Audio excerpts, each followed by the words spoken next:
Papo com Pedro no ar, o Brasileirão pegou fogo e a gente vai falar sobre tudo isso. Só uma coisa, se inscreve no canal, ativa o sino, deixa o seu like caso goste, o dislike caso desgoste. Começamos. Começando com Mirassol e Atlético Mineiro, um empate positivo para um lado e negativo para o outro. Positivo para o lado do Mirassol. Mirassol até esse momento fazendo um bom campeonato brasileiro dentro das suas possibilidades, brigando fortemente contra o rebaixamento e conseguiu um empate bom contra o Galo, que é uma equipe muito superior. Por sinal, um gol no finalzinho para conseguir o empate do Reinaldo, que é um dos artilheiros e o artilheiro do campeonato. Então, bom começo do Mirassol e um empate horroroso para o Galo, que teve grandes chances, principalmente do começo até a metade do primeiro tempo. Depois, no segundo tempo, fez 2 gols. O Atlético Mineiro faz uma temporada até o momento de campeonato brasileiro muito ruim. Muito ruim e é um resultado bem negativo na parte do Galo. Então, bom resultado do Mirassol e mau resultado para o Galo. O Cuca cada vez mais questionado, apesar de ser um bom treinador, não está conseguindo tirar proveito dessa equipe do Atlético Mineiro. Falando de Ceará e São Paulo, um jogo morno, que o São Paulo foi o São Paulo foi superior durante o jogo, mas ainda assim houve um empate. O Ceará, que teve esse empate dentro de casa, eu acho até positivo, não porque ganhar dentro de casa é muito bom, mas às vezes você pega uma equipe de nível de Libertadores, como o São Paulo, que é difícil, cara, é difícil de conseguir um resultado. O Rian Francisco fez o gol na parte do São Paulo, a base, Cotia, salvando na Libertadores e no Brasileiro. Por sinal, o São Paulo deveria usar mais a base, que sempre o salvou e o continuará o salvando, e não usa. E agora o Zubeldia particularmente, porque o Dorival usava bastante, tanto que o Beraldo virou o que virou por causa disso. E eu acho que o Rian Francisco tem cada vez mais obrigação da parte do Zubeldia de botar esse moleque pra jogar, porque ele é bola. Falando de Sport e Fortaleza, um jogo ruim, um jogo chato, um 0-0, assim que se fosse pra levar no merecimento, quem mereceu ganhar o jogo? O Sport, que até agora não consegue bons resultados no campeonato. Outra equipe que briga contra o rebaixamento. O Sport não consegue bons resultados. Se fosse para o time que mereceu ganhar foi o Sport, mas ainda assim um 0-0, expulsão no fim do jogo. O do Tite, né, que ele levou o segundo cartão amarelo, foi expulso bem no final do jogo. E o João Ricardo fez boas defesas para salvar o pontinho do Fortaleza, que também não faz bom começo de campeonato. Então até agora 3 empates, eu passei rápido porque ninguém gosta de empate. O clássico carioca, o clássico vovô entre Botafogo e Fluminense. Cara, o Botafogo tem 8 vitórias seguidas em clássico contra o Fluminense. Desde 2022, o Fluminense não ganhou um jogo. 22? Porque foram 8 jogos, tá? São 8 jogos. Acho que foi no Carioca de 2023 que o Fluminense ganhou, ou na última no segundo turno de 2022, eu até me fugiu a informação. Um jogo de domínio da parte do Botafogo. O primeiro tempo foi um amasso que o Fluminense não conseguiu chutar no gol. O Botafogo jogou muito bem, algo que eu particularmente não via há muito tempo, e conseguiu entregar depois de um tempo devendo. O Renato Paiva agora tem um leve respiro, vai pegar o Capital do Distrito Federal na quarta-feira na Copa do Brasil, e a obrigação, se for com titular ou com reserva, de fazer um bom resultado dentro de casa para ficar confortável na classificação, ganhar mais ânimo, ganhar mais vontade realmente, ganhar mais confiança essa equipe, porque 2 vitórias consecutivas anima qualquer grupo, dá confiança a qualquer grupo, e com o Botafogo eu acho que não vai ser diferente. O Fluminense, que nem viajou para o jogo na Sul-Americana, foi o pior jogo do Fluminense frente ao Renato Gaúcho, que eu elogiei todas as rodadas do Fluminense com o Renato aqui, e agora eu venho criticar. Não viajou para preparar para o clássico e apresentar esse futebol fraco, esse futebol ruim. Não parece que eles estavam se preparando, de verdade não parece. Jogo muito ruim do Fluminense. O segundo tempo foi melhor que o primeiro, mas também não foi bom. Teve uma ótima defesa do John, uma bola na trave do John Arias, mas o Botafogo mereceu a vitória de 2-0, e o primeiro tempo foi 1-0 e poderia ter sido mais, porque teve bola na trave, teve chance que o Fábio pegou. Então, bom e ótimo resultado ao Botafogo, e uma freguesia frente ao Fluminense. O Corinthians viajou ao Maracanã, num jogo que tinha aquele negócio de 60 anos da Globo, especial, com pompa, com tudo, e foi amassado, num jogo que o Dorival estava assistindo, ainda não vai assumir o Corinthians no próximo jogo. Cara, 4-0 Flamengo no Corinthians. Isso não pode acontecer pro Corinthians. Não é porque o Flamengo é bom, porque o Corinthians não pode estar numa diferença tão grande que tome 4 gols do Flamengo. Outros times, o Juventude, o Mirassol, o Ceará, o Sport, sei lá, podem tomar 4 pro Flamengo, porque o Flamengo é um time muito bom. Mas o Corinthians tem qualidade. Perder faz parte. 4-0 é muita coisa. O Pedro voltando com tudo, 2 gols do homem. Arrascaeta fez gol, Everton Cebolinha fez gol. Então, grande partida do Flamengo de domínio em cima do Corinthians. O Flamengo que é líder do Campeonato Brasileiro com 1 ponto de diferença para o Palmeiras e 1 ponto de diferença também para o Bragantino. O Bragantino e o Palmeiras com 13, Flamengo com 14 pontos. Falando de Vitória e Grêmio, um jogo em que o Grêmio continua com esse futebol, sabe, se arrastando, chato. Mas uma coisa eu gosto. Igor Serrote. Igor Serrote é um jogador que ficou famoso naquele negócio do campeonato de base do Brasil.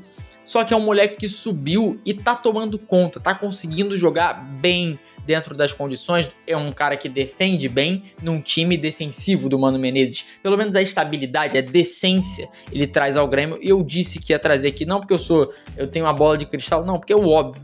O Mano Menezes te leva à mediocridade, no sentido literal. Mediocridade muitas vezes a pessoa leva no sentido ruim. Não, ele tá levando ao médio. O Grêmio não vai cair, na minha opinião, o Grêmio não vai cair. Mas só que o Grêmio vai ficar no seu 12º, 13º ali, mirando nada, almejando nada. Talvez o Grêmio fique no limbo, que é aquele limbo que você não vai pra nada, você não cai, você não vai pra Sul-Americana, você não acontece nada. Talvez ele fique nesse limbo e seja realmente o que aconteça. Por sinal, um resultado pro Vitória nem tão bom, porque poderia ter ganhado o jogo, que foi superior ao Grêmio, mas empatou com a equipe do Mano Menezes. Por sinal, outro time que poderia ser o líder do campeonato teve sua primeira derrota é o Palmeiras. O Palmeiras perde para o Bahia dentro de casa, perde para o Bahia na Fonte, no Allianz Parque, que, diga-se de passagem, um segundo jogo que o Bahia ganha com gol no finalzinho. Na última rodada ganhou com gol de pênalti do Everton Ribeiro e agora ganha no finalzinho com o Kaique, que é um jogador que tem qualidade. Eu gosto do Kaique, acho que ele deveria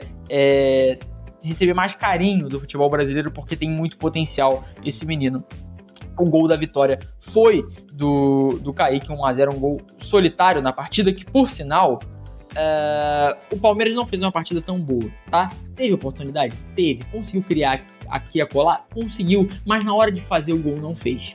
E o Bahia, que apesar de um jogo difícil, um jogo muito laicar, mas palmas pro Bahia, que tá conseguindo bater laicar com grandes equipes como o Palmeiras.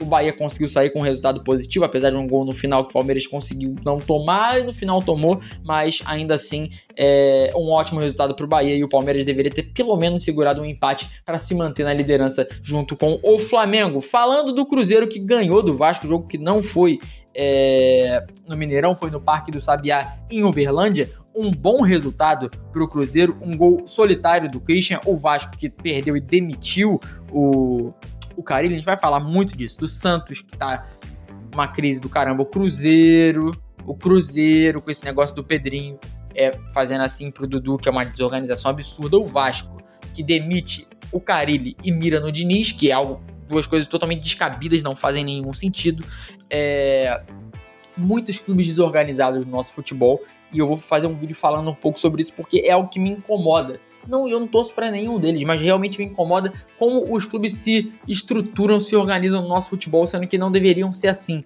Eles deveriam se organizar realmente, não se desorganizar. Não faz nenhum sentido você demitir o Carille e almejar o Diniz. Gente, pelo amor de Deus. Não faz sentido isso. Não faz sentido. Pô, pelo amor de Deus. Não faz sentido nenhum. Então, realmente o Vasco teve suas oportunidades, o Cássio fez uma baita de uma partida absurda. A vitória do Cruzeiro não é no nome do Christian, que fez o gol, é no nome do Cássio, que fez defesas absurdas e salvou o resultado para o Vasco da Gama. Falando agora, mais um vídeo, acho que todos os papos com o Pedro desde a rodada 1, eu elogio o Fernando Seabra. E eu elogio novamente. O Red Bull Bragantino foi a Vila Belmiro, ganhou do Santos, um resultado de 2-1, por sinal, gol do La Quintana e do Sacha. No finalzinho do jogo, o David Washington fez o gol de honra do Santos, mas ainda assim um Bragantino muito superior ao Santos, um Bragantino que jogou melhor. Eu não tô falando que o Bragantino tá jogando igual o Barcelona, pelo amor de Deus, mas dentro do que eles podem entregar, eles estão entregando muito mais. O Fernando Seabra tá fazendo um trabalho muito bom na frente do Bragantino. À frente do Bragantino. Só pra você ter noção, eu botei a perspectiva aqui de brigar pelo rebaixamento. Eles estão em terceiro colocado, empatados em pontos com o Palmeiras, que é o segundo, e a 1 ponto da liderança. É um trabalho muito bom do Bragantino. Eu não acho eles fortes, eu acho que eles vão ter uma queda, eles podem ter uma queda de produção, uma queda de rendimento, mas até o momento o trabalho deles é muito bom mesmo. Então é um ótimo resultado que conseguiu o Santos, o do Bragantino em cima do Santos, o Santos que se afunda na zona de rebaixamento. Vou até que pegar a classificação, mas eu elogio o Fernando Seabra, porque o time grande que precisar de um treinador e mirar nele, ele vai se dar bem. O Santos, caso não feche com o Ramon Dias, pode contratar o Fernando Seabra, buscar, porque eu não sei se ele sai, porque ele tá num time que tem um projeto, bom ou mal tem um projeto, mas um Atlético Mineiro pode buscar, um Santos pode buscar, um Vasco pode buscar, o Corinthians já buscou o Dorival de treinador, mas quem sabe até um São Paulo pode buscar. É um cara muito bom, injustiçado no Cruzeiro, salvou o Bragantino ano passado de um possível rebaixamento e agora ele tá fazendo um grande trabalho no Bragantino. Olho nele porque é um dos grandes, olho nele é outro quadro, mas ele é um dos grandes treinadores do nosso futebol no sentido de potencial. Atrás do Felipe Luiz, para mim, e do Rogério Ceni, ele seja o treinador mais promissor do nosso futebol. É isso, falei de todos os jogos, não, calma.